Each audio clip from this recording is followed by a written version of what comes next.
Hello friends, welcome to our channel. आज के video में हम एप्टीट्यूड बेस्ड क्वेश्चंस डिस्कस करेंगे। इस टाइप के क्वेश्चंस जो हैं वो एचपी के वेरियस कॉम्पिटिटिव एग्जाम्स में पूछे जाते हैं।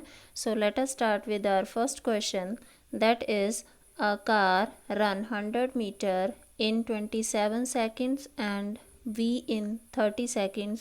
A beats B. Why? मतलब क्या है कि ए जो कार है वो 100 मीटर दौड़ता है 27 सेकंड्स में और जो बी है वो 30 सेकंड्स में। मतलब क्या है कि डिस्टेंस जो है वो दोनों ही केसेस में सेम है, लेकिन जो टाइम टेकन है वो ए का 27 सेकंड्स है बट बी का टाइम जो है वो 30 सेकंड्स है। इट मीन्स ए अगर इतने डिस्टेंस को 27 सेकंड्स में कंप्लीट कर लेता है और बी जो है उसी को 30 सेकंड्स में कंप्लीट करता है, तो इसका मतलब ऑब्वियसली ए जो है वो फास्टर है बी से। ठीक है, और हमें यहाँ पे ये फाइंड आउट करना है कि ए ने बी को कितने डिस्टेंस से बीट किया है, यानी कि 27 सेकंड्स में जब ए ने इसको कंप्लीट कर लिया हुआ है तो बी जो है वो आफ्टर 27 सेकंड्स कहाँ था, यानी कि वो कितने डिस्टेंस से हार गया हुआ है ए से। ठीक है, तो इस तरह के क्वेश्चंस को हम बड़े ही सिंपल मेथड से कर लेंगे। हम क्या करेंगे, हम बी के लिए बोलेंगे कि बी ने 30 सेकंड्स में कवर किया है कितना, 100 मीटर। ठीक है, और वो 1 सेकंड में कवर करेगा 100/30।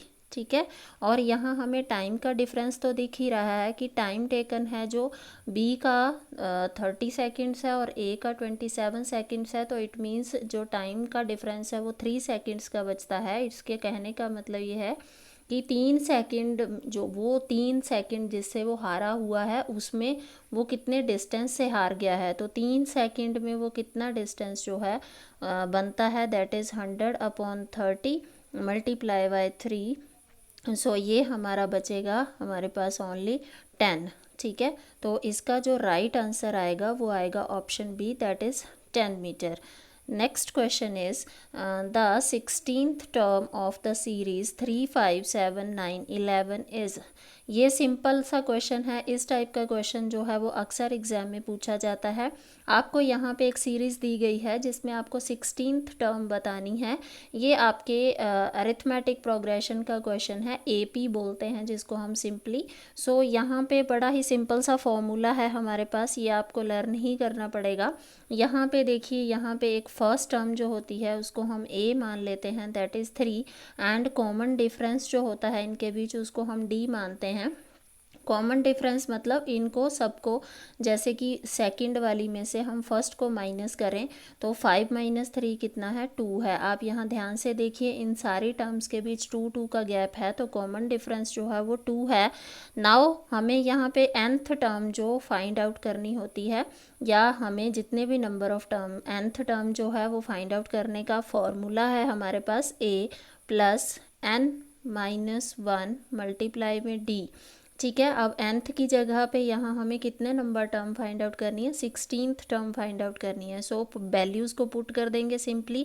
a जो है वो 3 है प्लस n जो है वो कितना हो गया, हमें 16 नंबर निकालना है तो 16 हो गया n, that is -1 into d जो है वो 2 है। तो ये जब हम सॉल्व करते हैं, दिस इज़ 3 + 16 - 1 हो गया हमारा 15, एंड मल्टीप्लाई में 2 है, 15 × 2 30 हो गया, एंड 30 + 3 जो है वो कितना हो गया, 33 हो गया। तो राइट ऑप्शन जो है वो ऑप्शन ए आ गया यहाँ पे। Next question is 6, 17, 39, 72। इस तरह के क्वेश्चन तो बहुत ही आपको हर पेपर में मिल जाते हैं। ये बहुत ही सिंपल सा है, सीरीज़ है ये भी एक। आपको नेक्स्ट नंबर जो मिसिंग नंबर है वो फाइंड आउट करना है। अब इसको सॉल्व करने के लिए हमें ये देखना पड़ता है कि जो आगे वाले हैं वो किस सीक्वेंस में चल रहे हैं। 6 से 17 है, देन 17 से 39 है, देन 39 से 72 है। जो भी पैटर्न यहाँ पे फॉलो किया जा रहा है उसी पैटर्न से हमारा नेक्स्ट नंबर जो है वो फाइंड आउट होगा। तो यहाँ पे देखिए, सिंपली पहले तो प्लस करके देख लीजिए, माइनस करके देख लीजिए, या टेबल्स पढ़ के देख लीजिए कि किस तरह से ये सॉल्व हो रहा है। यहाँ पे सिंपली देखिए 17 माइनस 6 करेंगे तो 11 का गैप है, यहाँ पे इनको माइनस करेंगे तो 22 का गैप है, इनको माइनस करेंगे तो 33 का गैप है। तो यानी कि ये 11 का टेबल हमारा चल रहा है। तो नेक्स्ट नंबर जो है वो हमारा आएगा 44 का गैप है ना। तो हम ऐसा नंबर लेंगे जिसमें हमारा अगला जो 72 से इसका गैप जो है वो कितना होगा, 44 होगा। तो राइट ऑप्शन है यहाँ पे हमारा 116 यानी कि सी। ठीक है। And the next question is if the English alphabet is written in reverse order which one of the following letters will be the 14th letter from the left. Very simple question, बड़ा ही कुछ नहीं करना है इसमें, बहुत ही सिंपल है। इंग्लिश के अल्फ़ाबेट्स को आपने लिख देना है ABCD करके जैसे हम लिखते हैं, पर यहाँ पे कंडीशन क्या है कि रिवर्स ऑर्डर में लिखना है, यानी कि हमने उसको रिवर्स से स्टार्ट करना है। हम जैसे Z से स्टार्ट करेंगे, ठीक है, तो जैसे ZY X इस तरह से हम चलते जाएंगे, A तक चलेंगे। ठीक है, तो आपको क्या बोला है कि लेफ़्ट से स्टार्ट करना है। तो अगर आप अपने हैंड्स से देखेंगे तो इस साइड से राइट होगा और इस साइड से लेफ़्ट होगा, तो आप लेफ़्ट से ही चल रहे हैं। तो जब आप लेफ़्ट से पढ़ेंगे तो आपको कितना नंबर लेटर जो है वो फाइंड आउट करना है, आपको 14th लेटर फाइंड आउट करना है। जब आप इनको इस तरह से पढ़ेंगे तो आपका 14th लेटर जो है वो कितना आता है, वो M आता है। जबकि यहाँ पे M जो है वो है ही नहीं है, तो इसका राइट आंसर जो है वो D आ जाएगा, that is none of these.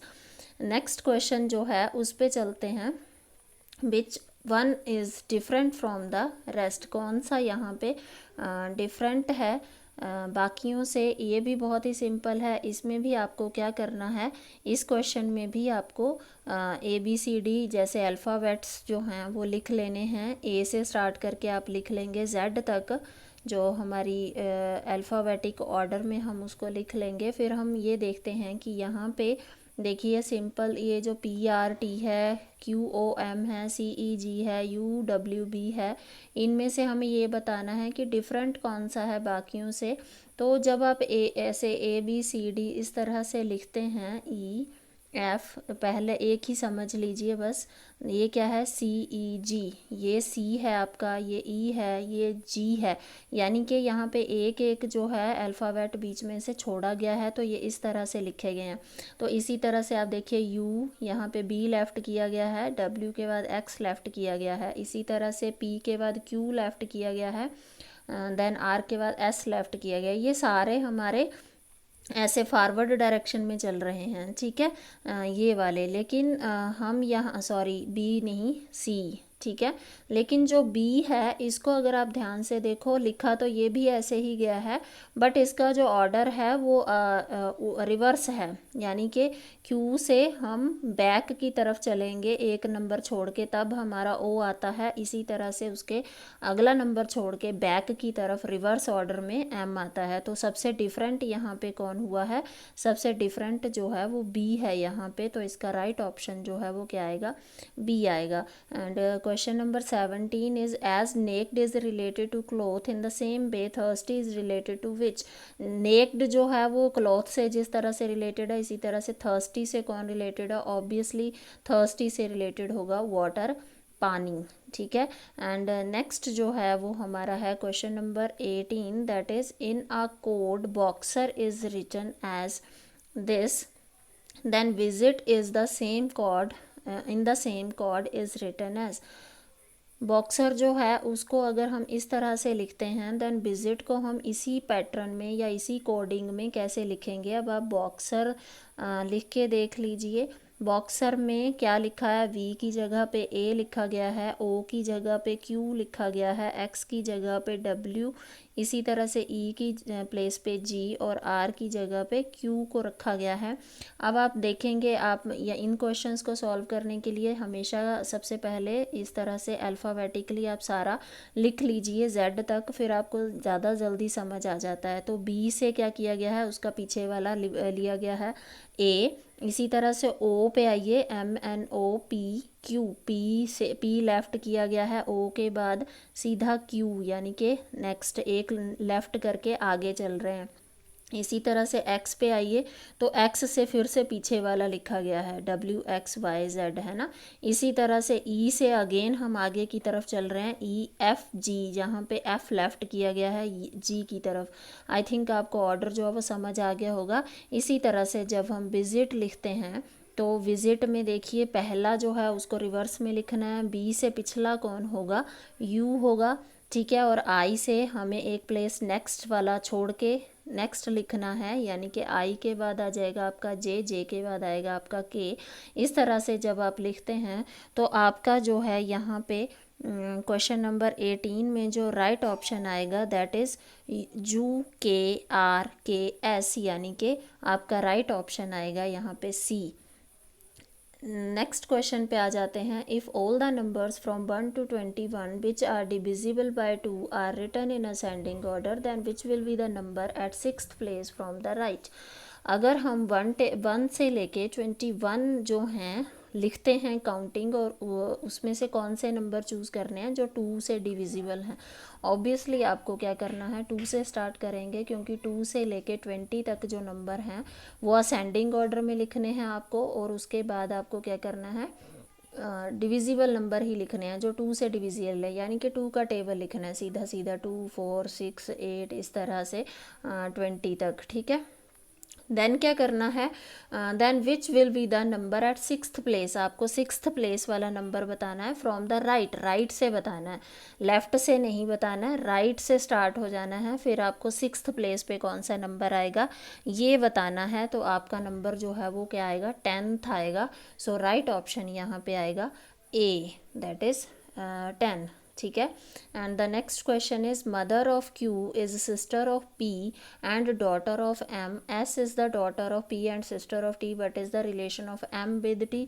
Relation वाला क्वेश्चन जो है वो अक्सर ही एग्ज़ाम में एक क्वेश्चन जो है वो डेफिनेटली हर कॉम्पिटिटिव एग्ज़ाम में एक क्वेश्चन जो है वो रिलेशंस से पूछा जाता है। तो रिलेशंस वाले क्वेश्चंस को आपको डेफिनेटली बहुत अच्छे से कर लेना चाहिए। इसमें भी ऐसा है कि कोई फ़िक्स लॉजिक तो होता नहीं है, आप रिश्तों को अंडरस्टैंड करके उनको अप्लाई करके अपनी लाइफ में, डेली लाइफ में भी अप्लाई करके देख सकते हैं कि क्या रिलेशन निकलेगा। तो इस तरह के क्वेश्चंस को आपको प्रैक्टिस ज़रूर करके देख लेना चाहिए, क्योंकि ऐसा क्वेश्चन जो है वो अक्सर एग्ज़ाम में पूछा जाता है। ये वाला जो क्वेश्चन है हमारे पास 20, that is mother of Q is sister of P. जो क्यू है उसके जो मदर हैं वो जो हैं वो क्या हैं, सिस्टर ऑफ पी भी हैं, ठीक है। तो यानी कि ये दोनों सिस्टर्स हो गई हैं, एंड डॉटर ऑफ एम, तो इट्स का मतलब ये दोनों जो हैं वो M, sorry, mother of Q, जो क्यू की मदर है, एम नहीं आएगा सॉरी, जो क्यू की मदर हैं, क्यू से लेके हम स्टार्ट करेंगे, क्यू के जो मदर हैं, इसको पूरा मदर ही लिख लेते हैं क्योंकि हमें यहाँ नहीं पता है कि किसकी बात हो रही है। इज़ सिस्टर ऑफ पी, तो ये और मदर, क्यू की मदर और पी जो हैं वो आपस में सिस्टर्स हैं, ठीक है। और ये दोनों किसकी डॉटर हुई, फिर एम की डॉटर हुई, ठीक है। S is the daughter of P and sister of T, तो ये जो पी था ये इसकी आगे डॉटर्स हैं S, sorry, S is daughter, ठीक है, एस इसकी डॉटर है and sister of T, it means S और टी जो हैं वो आपस में सिस्टर्स हैं, ठीक है। तो ये पी की डॉटर्स हुई दोनों, एस एंड टी, और पी और जो हमें बोला गया था कि क्यू की मदर हैं वो दोनों बहनें हुई, उनकी उनमें से एक बहन है जो पी, उनकी डॉटर्स हुई हैं एस एंड टी, ठीक है। अब आपको यहाँ बताना है कि what is the relation of M with T, M का टी के साथ रिलेशन बताना है। तो आप ध्यान से देखें कि ये दोनों बहनें हैं, इनकी मदर है एम, तो ये आगे इनकी बेटियां हैं, तो ये सीधा सीधा रिलेशन बनता है कि इनकी एस और टी की जो एम है वो नानी लगी हैं एक तरह से।